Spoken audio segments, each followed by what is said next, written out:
Hello everyone, ಎಲ್ರಿಗೂ ನಮಸ್ಕಾರ and welcome back to our YouTube channel. ಎಲ್ಲರೂ ಹೇಗಿದ್ದೀರಾ? ಹೋಪ್ ಎಲ್ಲ ಚೆನ್ನಾಗಿದ್ದೀರಾ ಅಂತ ಹೇಳಿ ಇವತ್ತಿನ ದಿನನೂ ಕೂಡ ಶುರು ಮಾಡ್ತಾ ಇದ್ದೀನಿ. ಇವತ್ತು ಸ್ವಲ್ಪ ಶಾಪಿಂಗೇನೆ ಇದ್ದಿದ್ದು. ಅಮ್ಮಂಗೆ, ನನಗೆ ಅಂಡ್ ನನ್ನ ತಂಗಿಗೂ ಕೂಡ ತೊಗೊಳ್ಳೋ ಅಂಥದ್ದಿತ್ತು. ಸೊ ಅಪ್ಪ ಫ್ರೀ ಇದ್ದೀನಿ, ಹೋಗಿ ಬರೋಣ ಅಂತ ಹೇಳಿದ್ರು. ನಮಗೂ ಕೂಡ ಅವ್ರು ಫ್ರೀ ಇತ್ತು ಅಂತಂದರೆ ಸ್ವಲ್ಪ ಒಂದಲ್ಲ ಒಂದು ಕಡೆ ಹೋಗಿ ನೋಡ್ಕೊಂಬರ್ಬೋದು. ಬ್ಯುಸಿ ಆಗೋಯ್ತು ಅಂತಂದರೆ ಯಾವುದಾದ್ರೂ ಒಂದು ಶಾಪಿಗೆ ಕರ್ಕೊಂಡು ಹೋಗಿ ಬಿಟ್ಬಿಡ್ತಾರೆ, ಅಲ್ಲೇ ತೊಗೊಳ್ಳಿ ಎಷ್ಟಾಗುತ್ತೆ ಅಷ್ಟು ಅಂತ. ಹಾಗಾಗಿ ನಾವು ಬಂದಿದ್ದು KSC ಸಿಲ್ಕ್ ಸ್ಯಾರಿ ಸೆಂಟರಿಗೆ. ಬೆಳಗ್ಗೆ ಬೇಗ ಹೊರಟ್ಬಿಡೋಣ ಅಂತ ಪ್ಲ್ಯಾನ್ ಮಾಡಿಕೊಂಡು ಮಕ್ಕಳಿದ್ದರಿಂದ ಸ್ವಲ್ಪ ಲೇಟೇ ಆಗೋಯಿತು. ನಾವು ಹೊರಡೋ ತನಕ ಆಲ್ಮೋಸ್ಟು 10:30 ಆಗಿತ್ತು ಮನೆ ಬಿಟ್ಟಾಗ. ಸೊ ಅಲ್ಲಿ ಹೋದ್ಮೇಲೆ ವೀಡಿಯೋ ಎಲ್ಲ ಮಾಡ್ತಾರಲ್ವ ಗೊತ್ತಿಲ್ಲ, ಹೋದ್ಮೇಲೆ ಕಂಟಿನ್ಯೂ ಮಾಡ್ತೀನಿ. ಸೊ ರೀಚ್ ಆದ್ವಿ, ಒಂದು 11:30 ಆಗಿದೆ. 10:30ಗೆ ಬರೋಣ ಅಂದ್ಕೊಂಡ್ವಿ, ಬಟ್ ಆಗಲಿಲ್ಲ. ಸೊ ಈಗ ಒಳಗಡೆ ಹೋಗಬೇಕು. ಯೂಶಲಾಗಿ ಅಲೋ ಮಾಡಲ್ಲ ಕೆಲವೊಂದು, ಆದಷ್ಟು ನೋಡಿ ಟ್ರೈ ಮಾಡ್ತೀನಿ.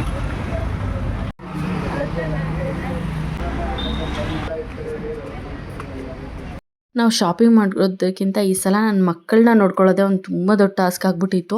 ಎಲ್ಲೂ ನಿಲ್ತಿರ್ಲಿಲ್ಲ. ಯಾವುದೋ ಒಂದು ಪಾಪು ಆಯಿತು ಅಂತಂದರೂ ಹೋಗಿ ಆಟ ಆಡ್ಸೋದು ಅಥವಾ ತಳ್ಳಿಬಿಡೋದು ಏನಾದರೂ ಒಂದು ಮಾಡ್ತಿರ್ತಾರೆ. ಸೊ ನನಗೆ ಸ್ಯಾರಿ ನೋಡೋದಕ್ಕಿಂತ ಅವ್ರನ್ನ ನೋಡ್ಕೊಳ್ಳೋದೇ ತುಂಬಾ ಟೈಮ್ ಆಗ್ತಾಯಿತ್ತು. ಸೊ ಅಪ್ಪ ಇದ್ದಿದ್ರು ಕೂಡ ಕೇಳ್ತಿರ್ಲಿಲ್ಲ, ನಾವು ಎಲ್ಲಿ ಹೋಗ್ತೀವಿ ಅಲ್ಲೇ ಕೂಡ ಬರೋ ಅಂಥದ್ದು.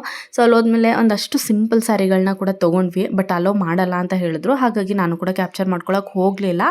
ಒಂದಷ್ಟು ಕೊಡೋರಿಗೆಲ್ಲ ಸ್ಯಾರಿಗಳಾದರೂ ತೊಗೊಳ್ಳೋಣ, ಸ್ವಲ್ಪ ಚೆನ್ನಾಗಿ ಅನಿಸ್ತಿದೆ ಅಂತ. ಯಾಕಂತಂದರೆ ನಾವು ಹೋಗಿದ್ದಿದ್ದು ಅಷ್ಟೊಂದು ನಮ್ಗೆ ಯಾಕೋ ಸ್ಯಾರಿಗಳು ಅಷ್ಟೊಂದು ಇಷ್ಟ ಆಗಲಿಲ್ಲ. ಯಾಕಂದರೆ ಇದು ಹೋಗ್ತಾ ಇರೋದು ಈ ವೀಕಲ್ಲೇ ಒಂದು 2-3 ಟೈಮ್ಸ್ ಆಗಿತ್ತು. ಸೊ ನೋಡಿದ್ದಿದ್ವಲ್ವ, ಮತ್ತೆ ಟೈಮ್ ವೇಸ್ಟ್ ಮಾಡೋದು ಯಾಕೆ, ನೆಕ್ಸ್ಟು ಸುಮಂಗಲಿ ಸ್ಟೋರಿಗೆ ಹೋಗಿ ಬರೋಣ ಅಂತ ಹೇಳಿ ಅಮ್ಮನ ಕರ್ಕೊಂಡು ಬಂದೆ. ಯಾಕಂದರೆ ಲಾಸ್ಟ್ ಟೈಮ್ ಸ್ಯಾರಿ ತೊಗೊಂಡಾಗ ಅಮ್ಮ ಇರಲಿಲ್ಲ, ಬಟ್ ವಿಡಿಯೋ ನೋಡಿ ತುಂಬಾ ಚೆನ್ನಾಗಿದೆ, ನಾವು ಇಲ್ಲೇ ಆದರೆ ತೊಗೊಳ್ಳೋಣ ಅಂತ ಹೇಳಿ ಹೋದ್ವಿ. ಅಮ್ಮ ಫಸ್ಟು ಕೊಡೋರಿಗೆ ಸ್ಯಾರಿ ತೊಗೊಂಡ್ಬಿಡೋಣ, ಇಲ್ಲೂ ಕೂಡ ಒಂದಷ್ಟು ಕಲೆಕ್ಷನ್ಸ್ಗಳನ್ನ ನೋಡೋಣ ಅಂತ ಹೇಳಿದ್ರು. ಯಾಕಂದರೆ ಸಿಲ್ಕ್ ಸ್ಯಾರಿ ಯೂಶ್ವಲಾಗಿ ಸ್ವಲ್ಪ ಫ್ರೀನೇ ಇರುತ್ತೆ, ತುಂಬಾ ಏನು ರಶ್ ಇರೋಲ್ಲ ಕಂಪೇರ್ ಮಾಡಿದ್ರೆ ನಾರ್ಮಲ್ ಸ್ಯಾರೀಸ್ಗಳಿಗಿಂತ. ಸೊ ಇವಾಗ ಸ್ವಲ್ಪ ನಾವು ಬೆಳಗ್ಗೆ ಟೈಮಲ್ಲಿ ಹೋಗಿದ್ದರಿಂದ ಸ್ವಲ್ಪ ಕಡಿಮೆನೇ ಇತ್ತು ರಶ್ ಎಲ್ಲ. ಹಾಗಾಗಿ ಒಂದಷ್ಟು ಉಟ್ಸೋರಿಗೆ ನಮಗೆ ಒಂದಷ್ಟು ಸ್ಯಾರಿಗಳು ಕೂಡ ಸಿಕ್ತು. ಒಂದು ಹೋದಾಗೆಲ್ಲ ಒಂದು ಸ್ವಲ್ಪ ತೊಗೊಂಡು ಬಂತು ಅಂದರು. ನಮಗೂ ಕೂಡ ಒಂದೇ ಸಲ ಹೋಗಿ ತೊಗೊಂಡು ಬರೋಂಥ ಬರ್ಡನ್ ಎಲ್ಲ ಸ್ವಲ್ಪ ಕಡಿಮೆ ಆಗುತ್ತೆ. ಅದಾದಮೇಲೆ ನನ್ನ ತಂಗಿನ ಒಂದಷ್ಟು ಫ್ಯಾನ್ಸಿ ಸ್ಯಾರಿಗಳನ್ನ ನೋಡ್ತೀನಿ ಅಂತ ಹೇಳಿದ್ರು. ಸೊ ಅದು ಕೂಡ ಹೋದ ತಕ್ಷಣ ತುಂಬಾ ಚೆನ್ನಾಗಿತ್ತು, ಅಲ್ಲೂ ಕೂಡ ತೊಗೊಂಡ್ವಿ. ಬಟ್ ಎಲ್ಲೂ ಹೆಚ್ಚು ವೀಡಿಯೋಸ್ಗಳನ್ನ ಅಲೋ ಮಾಡ್ತಿರಲಿಲ್ಲ, ಚಿಕ್ಕ ಪುಟ್ಟ ಕ್ಲಿಪ್ಪಿಂಗ್ಸ್ಗಳನ್ನ ತೊಗೊಂಡಿದ್ದೆ ಅಂತ ಹೇಳಿ ಆ್ಯಡ್ ಮಾಡಿದ್ದೀನಿ. ಅದಾದ ನಂತರ ನೆಕ್ಸ್ಟು ಮನ್ನಾರ್ಸಿಗೆ ಬಂದ್ವಿ. ಮನ್ನಾರ್ಸಲ್ಲಿ ಅಪ್ಪ ಸ್ವಲ್ಪ ಬಟ್ಟೆಗಳನ್ನ ನಾನು ತೊಗೋತೀನಿ ಅಂತ ಹೇಳಿ ಅಲ್ಲೂ ಕೂಡ ತೊಗೊಂಡು ಬಂದರು. ಬಟ್ ಮನ್ನಾರ್ಸಲ್ಲಂತೂ ಸಿಕ್ಕಾಬಟ್ಟೆ ರಶ್ ಇತ್ತು. ನಾವಂತೂ ಒಳಗಡೆ ಹೋಗಲಿಲ್ಲ, ಅಪ್ಪನೇ ಕಳಿಸಿದ್ವಿ, ನೀವು ತಾನೇ ತೊಗೊಳ್ಳೋದು, ಹೋಗಿ ಬನ್ನಿ ಅಂತ. ಅದಾದ ನೆಕ್ಸ್ಟ್ ನಾವು ಬಂದಿದ್ದು ಸುಮಂಗಲಿ ಸಿಟಿ ಬಸ್ ಸ್ಟ್ಯಾಂಡ್ ಹತ್ರ ಇರೋವಂಥ ಸುಮಂಗಲಿಗೆ. ಅಲ್ಲಿ ತನಕ ಒಂದು 2-3 ಸ್ಟೋರ್ ನೋಡಿದ್ವಲ್ವ, ನಂಗೆ ಯಾವುದೂ ಅಷ್ಟೊಂದು ಇಷ್ಟನೇ ಆಗಲಿಲ್ಲ ಸ್ಯಾರಿ. ಬಟ್ ಈ ಸುಮಂಗಲಿಯಲ್ಲಿ ನನಗೆ ಒಂದು ಸ್ಯಾರಿ ತುಂಬಾ ಇಷ್ಟ ಆಯಿತು. ಆ್ಯಂಡ್ ಈ ಕಲರ್ ನನ್ನ ಹತ್ರ ನನ್ನ ಮದುವೆಲಿ ತೊಗೊಂಡಿರೋಂಥ ಕಲರ್ನ ಬಿಟ್ಟು ನಂಗೆ ಬೇರೆ ಕಲರ್ ಬೇಕಿದ್ದಿದ್ದು. ಸೊ ಒಂದಷ್ಟು ಫ್ಯೂ ಕಲರ್ಸ್ ಅಷ್ಟೇ ನನಗೆ ಉಳಿದಿದ್ದು. ಯಾಕಂದರೆ ಮದುವೆಲಿ ತುಂಬ ಕಲರ್ಸ್ಗಳು ಎಲ್ಲ ಆಲ್ಮೋಸ್ಟ್ ಕಲರ್ಸ್ಗಳು ತೊಗೊಂಡಿದ್ದೆ ನಾನು ಮದುವೆ ಟೈಮಲ್ಲಿ. ಹಾಗಾಗಿ ಈ ಕಲರ್ ಒಂದು ಇರಲಿಲ್ಲ ಅನ್ನೋದಕ್ಕೋಸ್ಕರ ಲಾಸ್ಟ್ ಆಪ್ಷನ್ನು. ಬಟ್ ಚೆನ್ನಾಗಿದೆ, ಬಟ್ ನೈಟ್ ಎಲ್ಲ ಹಾಕೊಳ್ಳೋಕ್ಕೆ ರಿಸೆಪ್ಷನಿಗೆಲ್ಲ ಅಷ್ಟೊಂದು ಸೂಟ್ ಆಗ್ತಿಲ್ಲ ಇದು ನನಗೆ. ಬಟ್ ಈ ಕಲರ್ ಕಾಂಬಿನೇಷನ್ ನೋಡಿ ಇಲ್ಲ ಓಕೆ ತೊಗೊಂಬಿಡೋಣ, ಇದು ತುಂಬಾ ಚೆನ್ನಾಗಿ ಅನ್ನಿಸ್ತಿದೆಯಲ್ಲ, ಆ್ಯಂಡ್ ಪ್ಯಾಟ್ರನ್ನು ಡಿಸೈನು ಎಲ್ಲ ಚೆನ್ನಾಗಿತ್ತು. ಸೊ ಹಾಗಾಗಿ ಈ ಸ್ಯಾರಿನ ಇಷ್ಟಪಟ್ಟು ಫೈನಲ್ ಮಾಡಿಕೊಂಡೆ. ಅವರು ಕೂಡ ವೇರ್ ಮಾಡ್ತೀನಿ ಅಂತ ಹೇಳಿದ್ರು. ಸೊ ವೇರ್ ಮಾಡಿಸ್ಕೊಂಡು ಒಂದ್ಸಲ ನೋಡೋಣ ಹೇಗೆ ಕಾಣಿಸುತ್ತೆ ಅಂತ ಹೇಳಿ ಸ್ಯಾರಿ ವೇರ್ ಮಾಡಿಸ್ಕೊಂಡ್ಮೇಲೆ ತುಂಬಾ ಚೆನ್ನಾಗಿ ಕಾಣಿಸ್ತಾ ಇತ್ತು. ಆ್ಯಂಡ್ ಅಮ್ಮ, ತಂಗಿ, ಆಂಟಿ ಕೂಡ ಬಂದಿದ್ದರು, ಅವರು ಸ್ಯಾರಿ ತೊಗೊಳ್ಳೋ ಅಂಥದ್ದಿತ್ತು. ಸೊ ಎಲ್ಲರೂ ಕೂಡ ತುಂಬಾ ಚೆನ್ನಾಗಿ ಅನ್ನಿಸ್ತಾ ಇದೆ, ಒಳ್ಳೆ ಕಾಂಬಿನೇಷನು. ಆ್ಯಂಡ್ ಈ ಕಲರ್ ಇರಲಿಲ್ಲ ನನ್ನ ಹತ್ರ. ಜೊತೆಗೆ ನೈಟಿಗಿಂತ ಡೇಗೆ ತುಂಬಾ ಚೆನ್ನಾಗಿ ಅನಿಸುತ್ತೆ, ದಾರಿಗೆ ತೊಗೊಂಬಿಡು ಅಂತ ಹೇಳಿದ್ರು. ಆಮೇಲೆ ನನಗೂ ಕೂಡ ತುಂಬಾ ಸುತ್ತಿ ಸಾಕಾಗ್ಬಿಟ್ಟಿತ್ತು. ತುಂಬಾ ಶಾಪ್ಗಳಿಗೆ ಹೋಗಿ ವಿಸಿಟ್ ಮಾಡಿ ಲಾಸ್ಟಲ್ಲಿ ಫೈನಲ್ ಮಾಡಿದ್ದಿದ್ದು. ಬಟ್ ವೇರ್ ಮಾಡಿದ್ಮೇಲೆ ನನಗೆ ಸಿಕ್ಕಾಪಟ್ಟೆ ಇಷ್ಟ ಆಯಿತು. ಆ್ಯಂಡ್ ಆಲ್ರೆಡಿ ನೈಟ್ ರಿಸೆಪ್ಷನಿಗೆ ಅಂತ ಹೇಳಿ ಲಾಸ್ಟ್ ವ್ಲಾಗಲ್ಲಿ ಅಪ್ಲೋಡ್ ಮಾಡಿದ್ನಲ್ಲ, ಆ ಸ್ಯಾರಿನ ತೊಗೊಂಡಿದ್ದೆ. ಆ್ಯಂಡ್ ನನಗೆ ಬೇಕಾಗಿದ್ದು ಡೇಗೆ.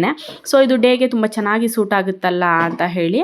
ಬಟ್ ಅದರಲ್ಲೂ ಕೂಡ ಸಖತ್ ಕನ್ಫ್ಯೂಷನು. ಇದರಲ್ಲಿ ಇನ್ನೊಂದು ಕಾಂಬಿನೇಷನ್ ಇತ್ತು ಅಂತಂದರೆ ಸೇಮ್ ಕಲರ್, ಬಟ್ ಬಾರ್ಡರಲ್ಲಿ ಮರೂನ್ ಕಲರ್ ಇರಲಿಲ್ಲ, ಪಿಂಕ್ ವಿತ್ ಮರೂನು ಬೇರೆ ಒಂದು ಕಲರ್ ಇದ್ದಿದ್ದು. ಬಟ್ ನಂಗೆ ಅದನ್ನು ತೊಗೊಳ್ಳೋ ಇದನ್ನು ತೊಗೊಳ್ಳೋ ಅಂತ ತುಂಬ ಕನ್ಫ್ಯೂಷನಲ್ಲಿ ಫೈನಲಿ ಇದೇ ಸ್ಯಾರಿ ತೊಗೊಳ್ಳೋಣ, ಚೆನ್ನಾಗಿ ಅನಿಸ್ತಾ ಇದೆ. ಆ್ಯಂಡ್ ರಿಯಲ್ ಆಗಿ ತುಂಬಾ ಚೆನ್ನಾಗಿತ್ತು ಈ ಸ್ಯಾರಿ ಫೋಟೋ ಫೇಸಿಗಿಂತ.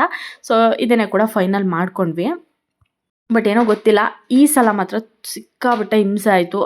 ಪ್ರತಿಯೊಂದು ಫ್ಯಾಮಿಲಿ ಫಂಕ್ಷನ್ಗಳಿಗೆಲ್ಲ ಸ್ಯಾರಿ ತೊಗೋತಾ ಇದ್ದೆ. ಬಟ್ ನಂಗೆ ಯಾವತ್ತೂ ಕೂಡ ಇಷ್ಟೊಂದು ಹಿಂಸೆ ಅಂತ ಅನ್ನಿಸ್ತಾ ಇರಲಿಲ್ಲ. ಬಟ್ ನನ್ನ ತಂಗಿ ಮದುವೆಗೆ ಅಂತ ಬಂದಾಗ ತುಂಬ ಕಡೆ ಸರ್ಚ್ ಮಾಡಿ ಅಯ್ಯೋ ಸಿಗುತ್ತೋ ಇಲ್ವೋ, ನಂಗೆ ಲಾಸ್ಟ್ ಆಪ್ಷನ್ ಏನು ಅಂದ್ಕೊಂಡಿದ್ದೆ ಅಂದರೆ ಸ್ಯಾರಿ ಸಿಗಲಿಲ್ಲ ಅಂದರೆ ಅಟ್ಲೀಸ್ಟ್ ನನ್ನ ಮದುವೆಯಲ್ಲಿ ತೊಗೊಂಡಿರೋಂಥ ಸ್ಯಾರಿನೇ ಹಾಕೊಂಡ್ಬಿಡೋಣ.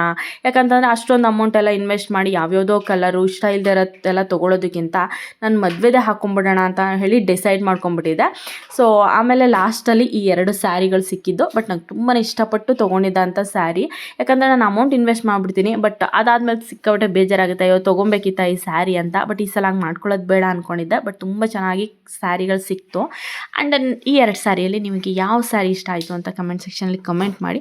ಸೊ ಅದಾದಮೇಲೆ ಎಲ್ಲರನ್ನೂ ಊರಿಗೆ ಕಳಿಸಿ ನಾನು ಬಂದಿದ್ದು ನನ್ನ ಹಸ್ಬೆಂಡ್ ಮನೆಗೆ. ಸೊ ನನ್ನ ಹಸ್ಬೆಂಡ್ ಫ್ಯಾಮಿಲಿ ಅಲ್ಲಿ ಒಬ್ಬರು ಏನೋ ಹೇಳ್ತಾರಲ್ಲ, ಹಬ್ಬ ಆದಮೇಲೆ 1 ವೀಕ್ ಆದಮೇಲೆ ಜಾತ್ರೆ ಅಂತ ಮಾಡ್ತಾರೆ. ಸೊ ಆ ಜಾತ್ರೆಗೆ ಹೋಗಬೇಕಿತ್ತಂತೆ. ಅತ್ತೆಗೆ ಸ್ವಲ್ಪ ಅದನ್ನು ನೋಡಬೇಕು, ಹೋಗಿ ಬರೋಣ ಅಂತ ತುಂಬಾ ಹೇಳ್ತಾಯಿದ್ರು. ಬಟ್ ನಾವು ಹೋಗೋಕ್ಕಾಗಿರಲಿಲ್ಲ. ಅದಾದಮೇಲೆ ಮರು ಜಾತ್ರೆ ಅಂತನೇನೋ ಮಾಡ್ತಾರೆ ನೆಕ್ಸ್ಟ್ ವೀಕಲ್ಲಿ.